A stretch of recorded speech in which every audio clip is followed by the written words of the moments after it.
cadre de la restauration des institutions de la République, le délégué spécial en charge de la gestion de la commune de Libreville, Jude Ibrahim Rapot-Tchombo, a initié il y a plus d'un mois une étude d'un diagnostic des services municipaux à sa charge. C'est ce vendredi 10 mai 2024 que les résultats des dits travaux ont été restitués dans la salle Jean-Félix Lassi en présence du délégué spécial, ses adjoints, des cadres de l'hôtel de ville, des syndicats et la commission ad hoc ayant traité ce dossier. La restitution de ce document s'est articulée en 3 phases. La projection par PowerPoint, la remise à main propre du projet au délégué spécial suivi de son discours. C'est avec une attention particulière que nous venons de suivre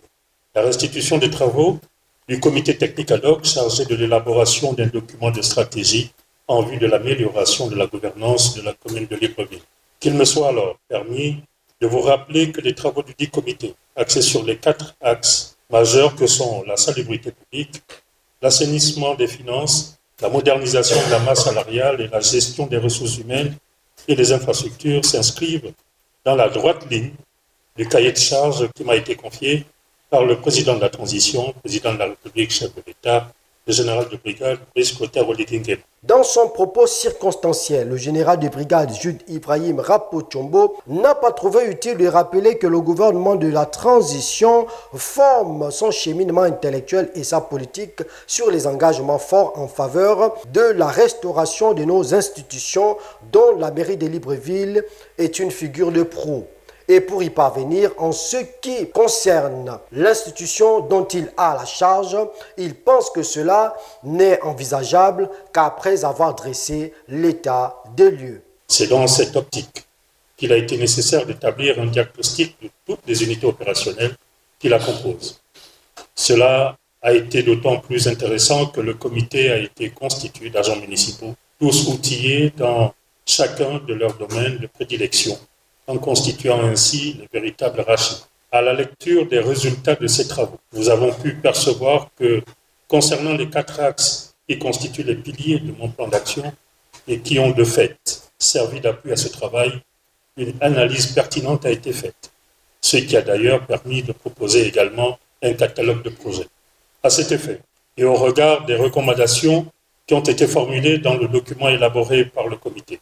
je reste certain que mes collaborateurs, ainsi que l'ensemble des conseillers et agents municipaux, et même la communauté librevilloise attendent de moi,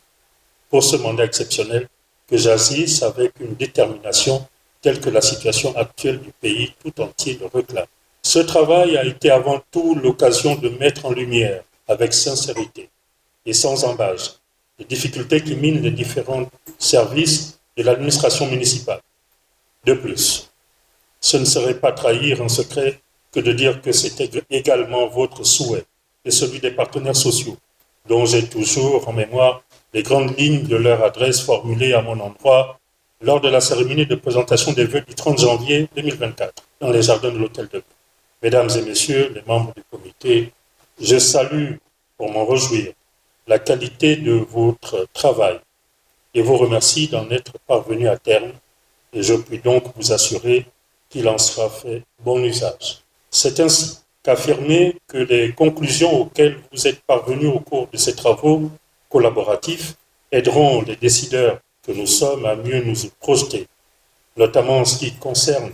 les propositions et recommandations formulées. C'est dans cette perspective d'aspiration profonde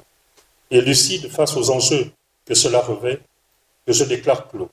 les travaux du comité ad hoc chargé de l'élaboration d'un document de stratégie en vue de l'amélioration de la gouvernance de la commune de Libreville. Notons que ce travail bien fait a été restitué par le représentant de la commission ad hoc, l'expert Ulrich Ndoutoum, qui reconnaît que sans l'application de la décentralisation, il ne sera pas une chose aisée pour les dirigeants actuels de la mairie de Libreville de mettre en musique toutes les stratégies proposées en vue de l'amélioration de la gouvernance de la première ville du Gabon. C'était la restitution donc, du diagnostic parce que pendant 4 mois,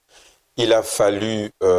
auditer, mais de manière en fait plus profonde et plus sincère l'hôtel de ville. dans l'optique de voir est-ce que les missions sont encore praticables, est-ce que le cadre réglementaire est en vigueur et est-ce que surtout il optime le diagnostic dont a fait l'objet l'hôtel de ville de Libreville va consister en fait à produire un document qui sera axé sur les réformes qui vont permettre de restructurer que l'administration. Effectivement, il faut une décentralisation accrue, il faut une décentralisation efficace, il faut une décentralisation complète pour que cette administration-là puisse être efficace.